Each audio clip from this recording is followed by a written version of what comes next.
Okay, so and now my question about games being pushed too early, and kind of connected with it is a topic of early access. Now on Steam we have a lot of games that are, as I've said, early access, and we can play the alpha or the beta of the game, sometimes for the full price, sometimes for a lower price.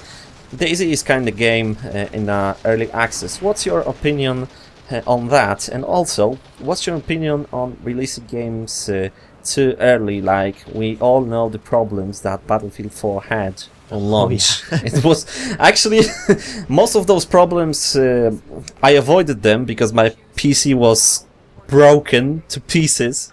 I bought a new PC and it fried.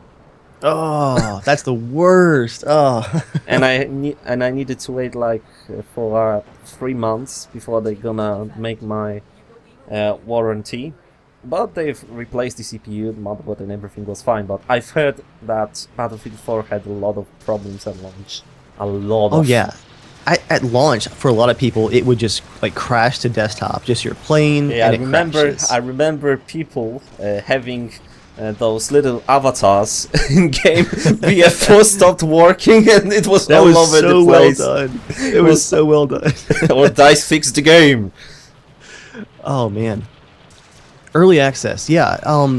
I'm actually a 3D artist. That's my full-time job, and I've done a bit of game development work freelance-wise. So I've seen a little bit of the behind the scenes of, how games are developed and all. So for me, being able to do early access for certain games like DayZ, where I'm like really invested in the idea and I love the mod, and I've been following the development of DayZ since the beginning. I actually like seeing the game in just that framework state where only a few pieces are there, and like seeing all the pieces start to drop in. I find that fascinating, but I think that the general public, especially the gaming community, a lot of people just aren't ready to see that. They don't understand what they're looking at. I see so many comments about DayZ specifically about things like, fix the zombies. It's been 6 months. Why are the zombies still broken? And they're not looking at the dev blog where the developers are talking about all these back-end navigational AI systems that they're building for the zombies. Yeah, and people are just very impatient, you know. Now the development process seems to be a bit more open because what we've seen in the past, most of the game will be kind of very silent about what they do. Like, you will not hear a thing about Battlefield 5 because maybe some bigger company, like for example Activision, will make something better. Yes. But mostly the games in early access are new IPs, I believe. Most of them, not all of them, of course. A lot of them are actually new IPs, so they are a lot more safe. They can be more open about the development process, and that's good because we can see how the game is created, basically, and we can talk to the developers about the changes that we want to see, or maybe something that we want to see removed. And that's a very interesting development process. And basically Star Citizen is also a very open development process because we have all of those programs like Around the Verse, or I don't know, 10 for the Chairman in case of Star Citizen, where we can see the development process, ask some questions about the game. So that's pretty interesting, but as you've said, some people will not understand how the games are actually created, basically. Right.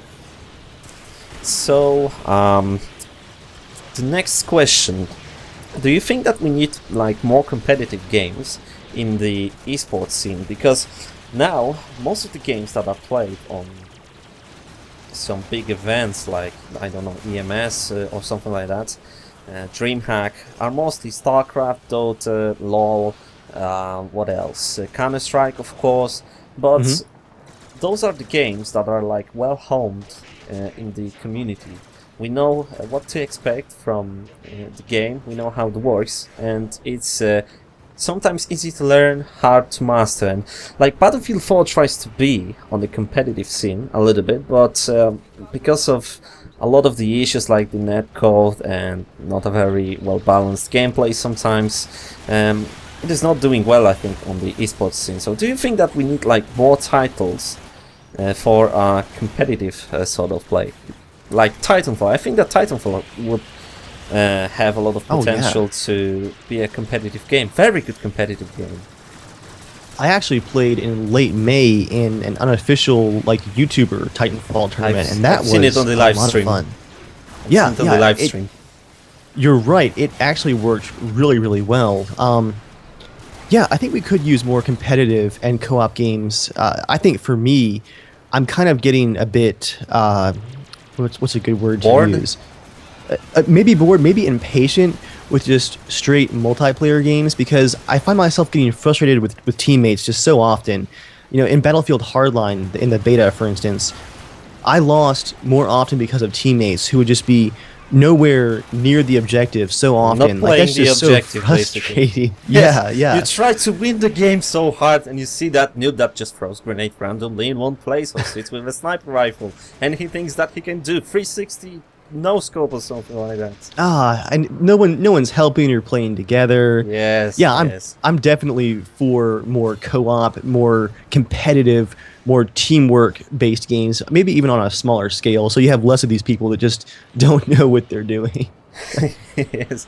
It's sometimes very annoying because, especially when I play Battlefield 4, I played this game a lot. I like it very, very much, despite all of the issues. Sometimes you can see those big ticket differences, like you have 700 tickets, and the difference is like 600.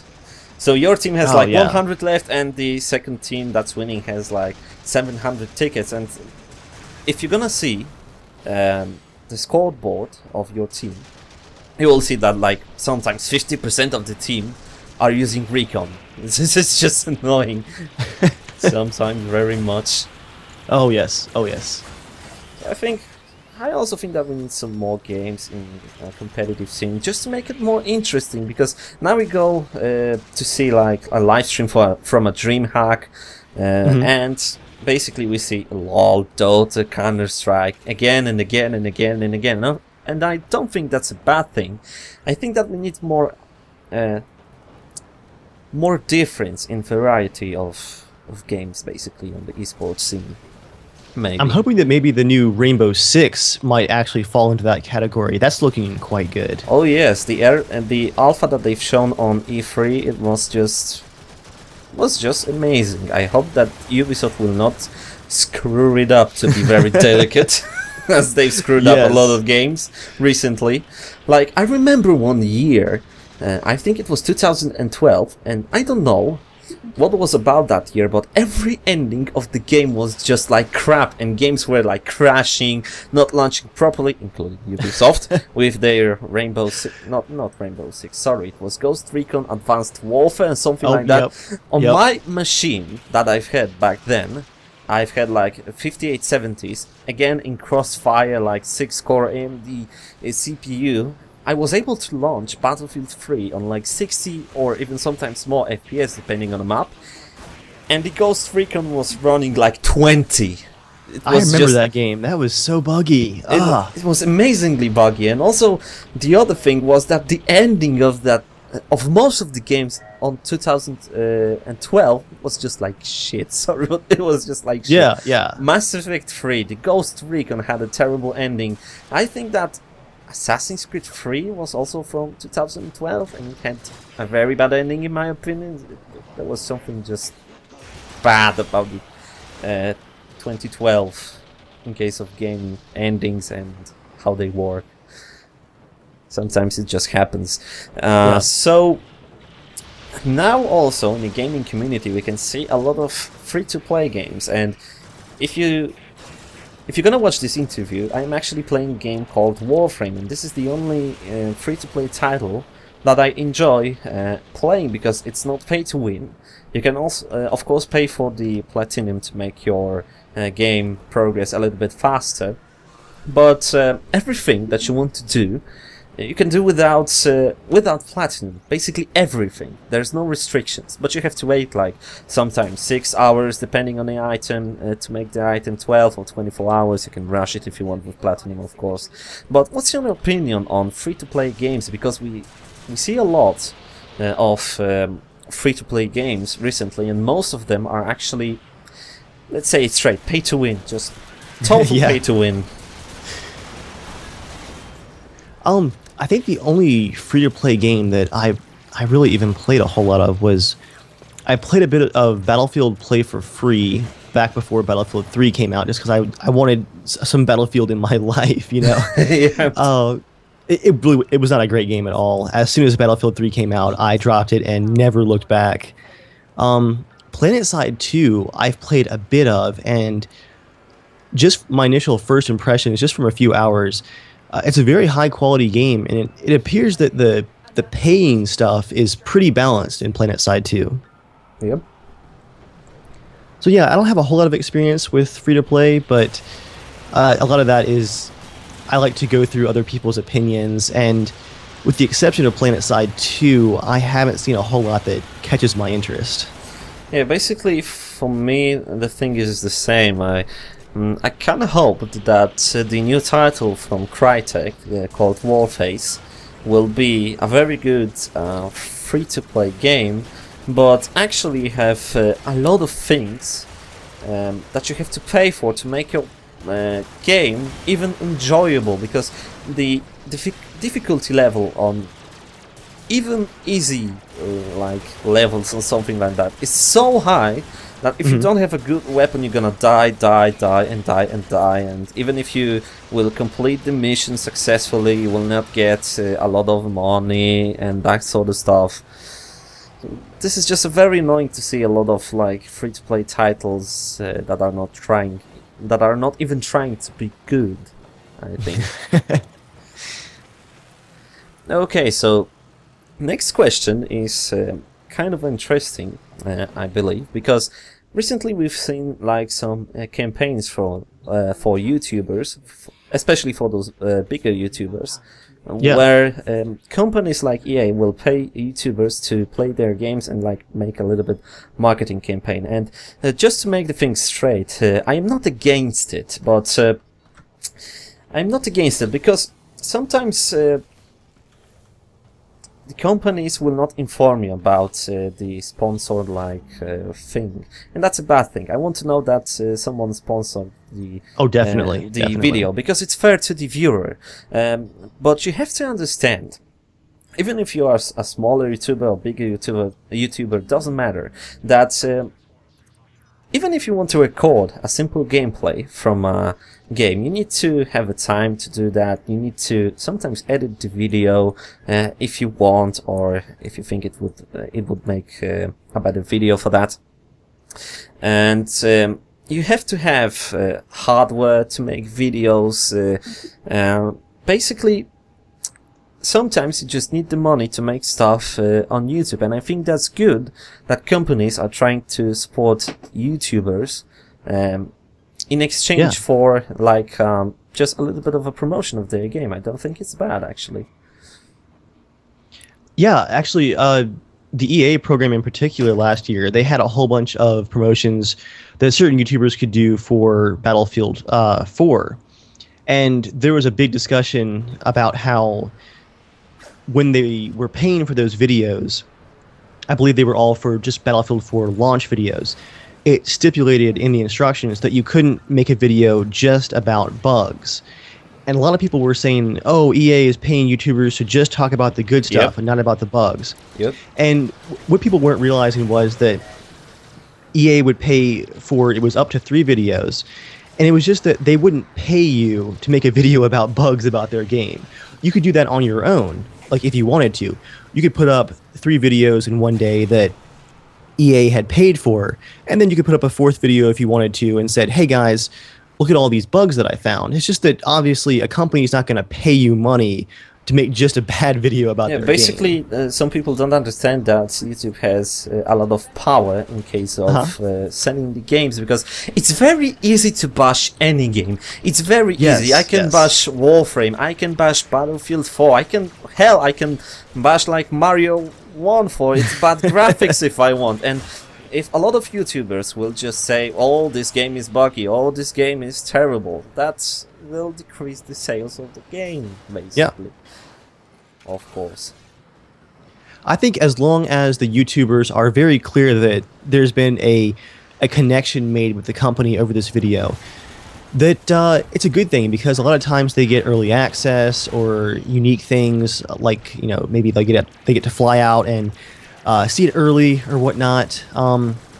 As long as there is openness about what's going on, I think it's a good thing, and it brings some, maybe it makes YouTube a bit more legit, almost like a true gaming, like, news medium. Yeah, but because basically now what happens for me is that I don't believe reviewers like IGN, or I don't know, even some local local magazines in Poland in case of reviewing the game, because I don't know, sometimes I really feel like they are paid to make a good opinion, like IGN, or I don't know. Sometimes their opinions like are not very constructive, but on YouTube you can see, like, I don't know, EvilViking13's video on Battlefield, and you can see the gameplay of the game, you can hear the opinion, and even if this video is paid, as the EvilViking said, if they want to make a negative video about a game, even if they are paid, they can do it like separately. And I'm gonna bring actually one YouTuber there to my mind, just to show you the example. Actually, the Jack Frags made a video about Ranku program because he was pissed about the people. And they've said, yeah, that you were paid by EA, you need to say only good things about Battlefield community. The same was like with Level Cap and other bigger YouTubers in the Battlefield scene. But really, I think that people are not watching their YouTube channels very much, because I remember moments when Frag said that Battlefield has a lot of bugs. He doesn't like that. Oh, sorry, more moments.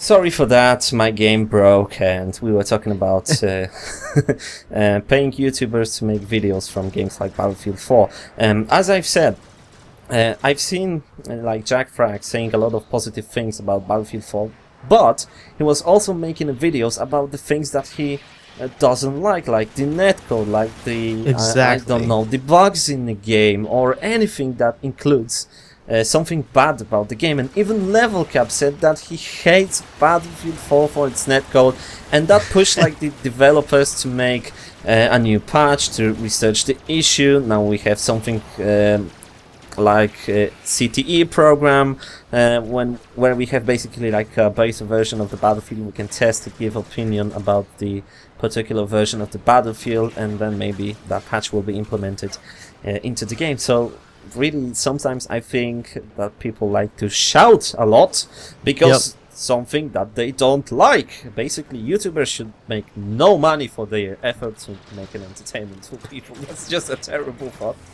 And you know what's so funny is people get so upset about YouTubers sometimes getting some money from developers to promote games, but think about more classic media like magazines. You know, who's buying all those advertisements in the magazines?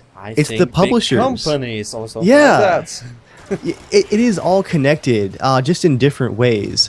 So as long as everyone is clear about where the money is coming from, I think it's a good thing. It's nothing wrong with it.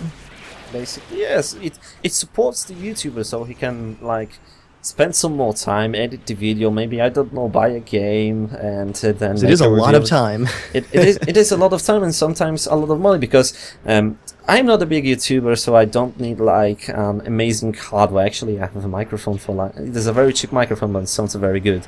And but if you want to go to the next level, and if I'm gonna get like 1,000 subscribers, I think I'm gonna reconsider some things about my setup, but whatever. You have to take into account that it is a lot of money. Like buying a good microphone to just sound great. It is a lot of money. Good microphones cost a lot of money. You have to have a good gaming PC to basically handle whatever the game that you want to play. So it's another big chunk of money. Sorry, sometimes you need like, I don't know, 2 displays to make live streams. Like on one live stream you have a preview of your live stream and a chat, and that's something like that. On the second display you have the game, because basically that's how I do live streams sometimes, and it is a lot of money. And if you like a YouTuber, kind of for watching the ads and the video, you support the YouTuber. So what's the deal? If you like him, you can support him, right? Yeah, I know for me, back in April, I had to upgrade my internet connection to be able to live stream and upload videos faster, and that added another, gosh, I think it was $40 a month on top of what I was already paying for my internet, because I'm in a more rural area, not near a larger city, so my internet is actually very expensive. And that's an expense just for my viewers that, you know, I'm paying out of pocket. And one question, is the internet really that bad as they say in, like, I don't know, do you watch Tech Syndicate maybe? Or some other tech YouTube channel from America? I've seen a couple of his videos, yeah. They basically say that in America ISPs are throttling a lot your connection. Is it really the truth? Or are there some better ISPs or worse ISPs? I don't know, something like that. Is it really true? It is pretty bad over here in America as far as internet goes. Comcast likes to throttle your traffic. I've heard the user support from Comcast, and even here it was very hilarious to just awful. Hear that. And you know, there's a big thing in the news right now with Verizon, one of our telephone and ISPs. They're throttling Netflix a lot. And even with my ISP, I don't have Comcast or Verizon. I have a third-party ISP. My ISP is actually great. They have great support. My uptime is like perfect. My internet is always working, but I'm paying a ton of money for it. So it's like either you have a good ISP that has good support, but then you pay way too much for it, or you have a cheaper ISP that has terrible support and it goes down all the time and it's throttled. And yeah, you're kind of between a rock and a hard place over here in America for internet. So as you can see, sometimes some people see America like the perfect place to be, but you have to understand that every country has its pros and cons, basically. Definitely. Everyone. Even America. Even America. Yes. So, I've been able to see that we make this interview like an hour long. I will probably make it like in 2 parts. So thank you for your attention, EvilViking. My questions are actually now, my list of questions is now empty, I think. I've actually got one for you now, if you still have time. Yeah, I have time all the day today, basically. All right. I actually just read a book this year about the Polish underground in World War II. Yes. Really great book about how, you know, the underground held off the forces of the German army without support from Russia, who was just across the river. And it talked a lot about the old city there in Warsaw. So Poland is now definitely on my list of places that I would love to visit one day in Europe. So if I come to Poland, what should I know about your country, and where should I make sure that I stop by while I'm there? Well, what should you know about my country? I think that people are very welcome here. We have a lot of like young people that are learning English and that sort of stuff. So the communication here is not the problem. If you want to see something interesting in Poland, oh my God,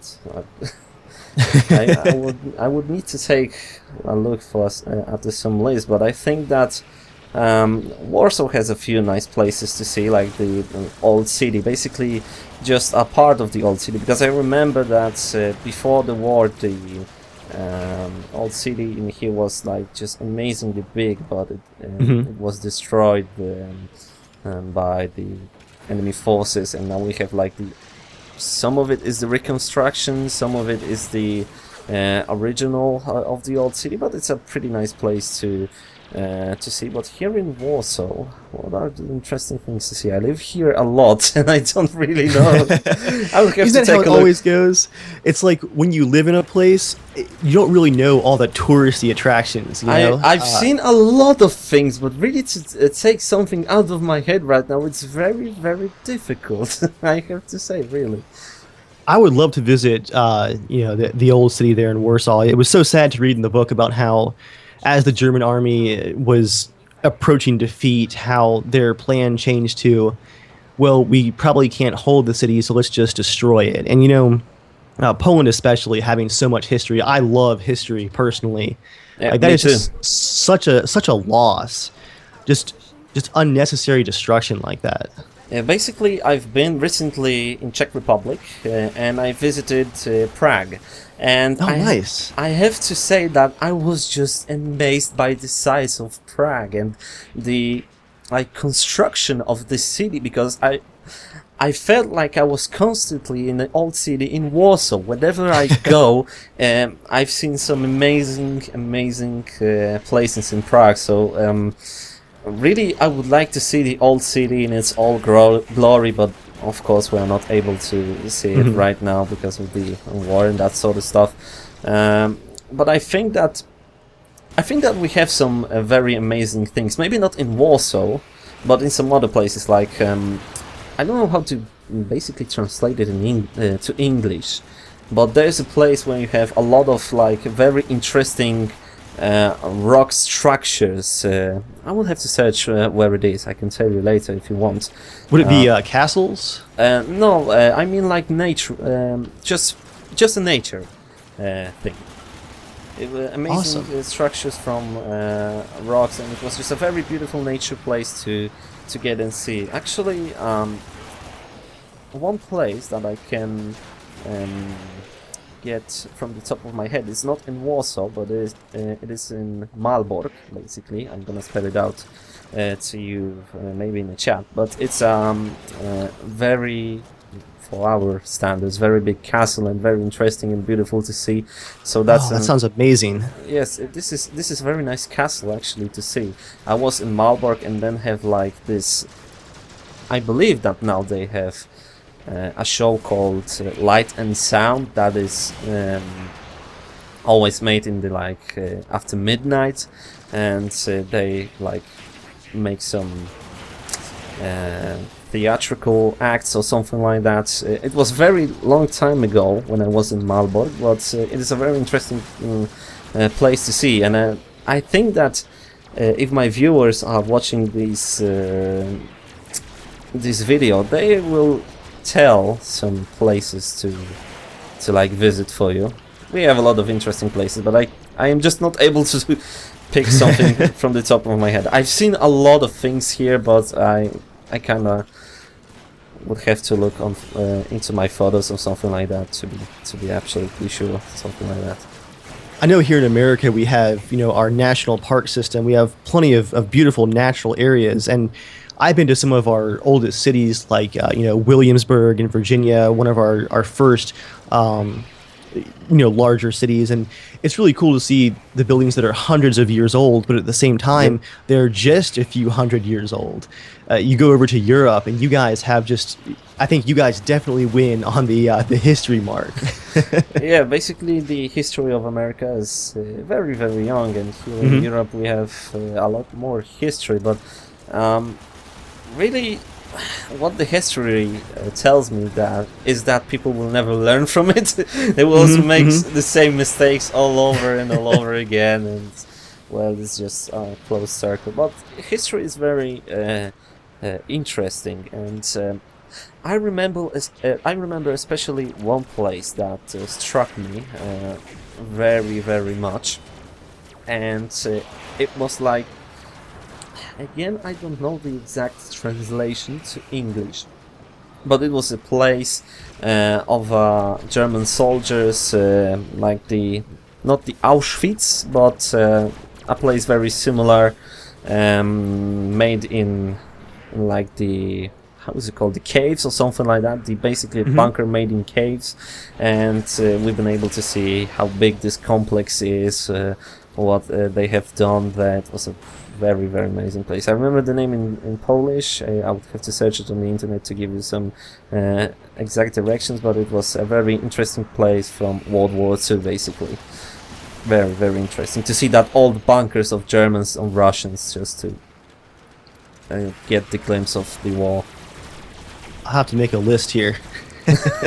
Yeah, we can talk outside the interview if you want. I can give you some directions, so that's not a problem. And really, if you would visit Warsaw sometime, I would be very happy to see you. Actually, one of the YouTubers come to Poland, but I don't recall many YouTubers coming to Poland from like America or Great Britain, something like that. Maybe to EMS, like this big esports event in Katowice, but I don't think so that we've ever seen a UK YouTuber here in Poland. It would be very nice to see you, actually. Yeah. Okay, so do you have anything else, or actually we should end the interview now? I think I'm out of questions. Yeah, me too. So thank you for watching. Probably 2 or even 3-part video, an interview with EvilViking13, not so evil, remember. Yeah. I think it was very, very interesting, and sometimes sorry for my broken English, but playing the game, thinking about speaking English and that sort of stuff is sometimes very, very hard. I think you nailed it. Okay, thank you very much for the interview, and see you in other videos on my channel, I guess. And EvilViking13, you can see probably the very big annotation right there, and you can see the link in the video description down there if you want to see some pure evil. That's right. Okay, thank you for the interview, and goodbye. See you guys.